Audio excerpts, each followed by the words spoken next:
बड़ी सोच की एक छोटी सी कहानी। बहुत ही गरीबी की हालत में जी रहा एक व्यक्ति अपने परिवार की चिंता को देखकर नौकरी की तलाश में निकल पड़ा। घर की हालत बहुत ही तंग थी, कभी ठीक प्रकार से भोजन नसीब नहीं हो पाता था, सूखी रोटी से ही काम चलाना पड़ता था। इसलिए जब वो शहर जा रहा था तो उसने खाने के लिए सूखी रोटी ही रखी थी। गाड़ी में कई सारे लोग बैठे हुए थे।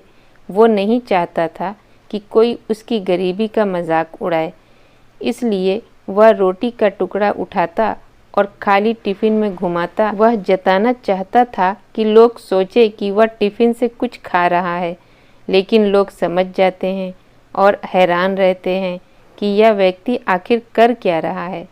आखिर एक व्यक्ति पूछ ही लेता है कि जब तुम्हारे पास सब्जी है ही नहीं तो फिर ऐसा क्यों कर रहे हो। उस व्यक्ति ने फिर जवाब दिया कि इस टिफ़िन में सब्जी तो नहीं है, मैं अपने मन में ये सोचकर रोटी खा रहा हूँ कि इस टिफ़िन में अचार है, इसलिए मैंने अचार के साथ रोटी खा रहा हूँ। फिर वह व्यक्ति पूछने लगा कि जब तुम ऐसा कर रहे हो तो क्या तुम्हें अचार का स्वाद आ रहा है।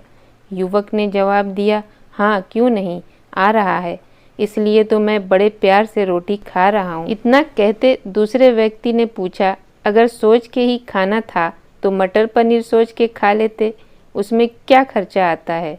सोचने में कोई झिझक नहीं होनी चाहिए, जितना ज़्यादा सोचोगे उतना ही अधिक ज्ञान प्राप्त होगा। इसलिए कहा गया है, आदमी कितना ही छोटा या गरीब क्यों ना हो, पर वह सोचने में गरीब नहीं होना चाहिए।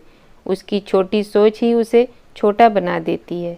आदमी कभी छोटा नहीं होता, उसकी सोच ही उसे छोटा बनाती है।